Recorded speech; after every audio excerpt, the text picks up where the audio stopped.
हाय सगळ्यांना भावंड बहिण काय चाललंय झालं करायची आपण झालं असं या मस्त पैकी खायला तुम्ही म्हणून कशाला सांगितले धपाटे खायला आज लय भारी धपाटे खाईल मस्त पैकी त्याच्यामध्ये काय काय टाकले माहिती का ज्वारीचं पीठ बाजरीचं पीठ गव्हाचं पीठ अजून हरभऱ्याच्या डाळीचं पीठ आणि लसण कोथिंबीर जिरं झणझणीत मस्त हिरव्या मिरच्या अशा टाकलेल्या आहेत आणि छान पैकी असं तिंबून घेऊन मस्त असं केलेलं आहे हे असे थापून घ्यायचे तर पहिले लय मस्त महिमाले धपाटे करायची बघा लय छान छान लागायचे मामाच्या हातचे तसं तर आपल्याला आपल्या आईच्या हाताचं सगळं काही चांगलंच लागत आहे की नाही कारण की खूप चव राहती आपल्या माईच्या हाताला ती चव नाही आपल्या हातामध्ये माहीत नाहीये पण करण्याचा प्रयत्न करते आता पण मला लय आवडायची माझ्या माईच्या हाताचे धपाटे खूप आवडायचे लय भारी बनवायची मी त्यामुळे मला चला तुम्हाला आज ना मी दाखवते म्हणलं धपाटे करायला लागले तर सकाळी व्हिडिओ नव्हता टाकला सकाळी आज मस्त पैकी अशी झणझणीत बघू शकता असं तेल टाकायचं आहे की नाही हा बघा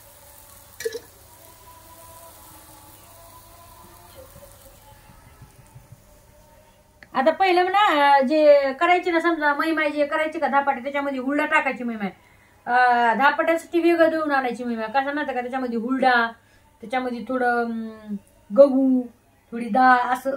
असं टाकून ते दळून आणायचे मग नंतर त्याचे धापाटे करायचे ते पण खूप छान पण मग आता हुरडा भेटत नाही आता पहिले किती हुरडा तुम्हाला तर माहिती आहे भावंड इतका हुरडा भेटायचा काय सांगू तुम्हाला आपल्या रानामध्येच अशी ज्वारी येत होती म्हणजे हुरडा म्हणजे ज्वारी असती का ती कवळी नसती का तेव्हा हुरडा म्हणते तुम्ही तर म्हणता सांगितलं तुम्ही आम्हाला सगळं सांगायला आम्हाला हुरडा नाही माहितीये का पण तुला सांगते मी कसं माहितीये का की ते हुरडा खायला लय मस्त लागत आणि पहिलं आमच्या घरी एवढ्याला डबा भुरभुरू असायचा हुरडा एवढ्याला डबा भुरभुरू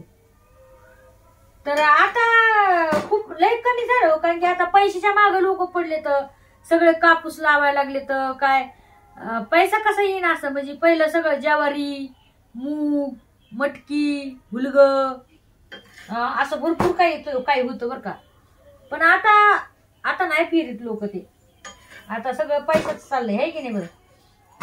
तर माई मस्त पैकी आम्ही हे ना हुरडा आणायचो होतो आमच्या रानामधून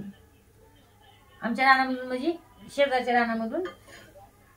मस्त पैकी हुरडा आणून सही ना छान पैकी त्याचा हुरडा करून सही ना मग त्याचे धापाटे करायचे लय भारी व्हायचे बघा म्हणजे चला तुम्हाला दाखवते आज आहे की नाही भावना बहिण कसे वाटतात नक्कीच सांगा मला एक एक कमेंट करून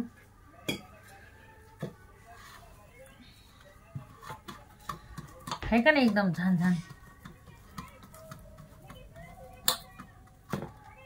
याच्यासोबत तुम्ही दही खाऊ शकताय दही सोप म्हणजे मस्त पैकी असं लागतंय छान पैकी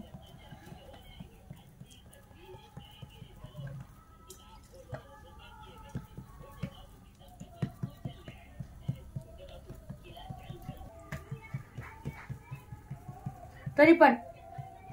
जर कोणी बदनापूर तालुक्यामधून हा व्हिडिओ बघत असाल तर मला मतदान करायला विसरू नका बदनापूर तालुक्यामधून मी फॉर्म भरलेला आहे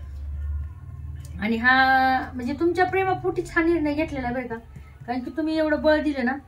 त्याच्यामधून हिंमत आली आज एक दाजी सफाई कामगारांनी समजा बायफुला आपल्या उमेदवारी समजा याच्यासाठी आमदारकीसाठी उभं केलं खूप मोठी गोष्ट आहे आमच्यासाठी तर आहे होय खरे का खोटे आणि खूप सारे सगळं गावाचे लोक कौतुक करताय भाऊ बहीण की खरंच तुम्ही खूप मोठा निर्णय घेतलेला आहे याच्यासाठी पैसे पण खूप खर्च झाला आहे भावना बहिण आता बघू हे बघा निवडून येणं नाही निवडून येणं नशिबाचा खेळ तरी पण तुम्ही मला एक एक तुमचं मत द्या जर तुम्ही बदनापूर तालुक्यामधून बघत असताना हा व्हिडिओ आणि आपले इंस्टाग्रामचे अकाउंट आहे दाजीचा आहे अंकुश गायकवाड 172 महत्व माहिती तुम्हाला संगीता गायकवाड 17 आणि फेसबुकचा आहे संगीता गायकवाड ब्लॉग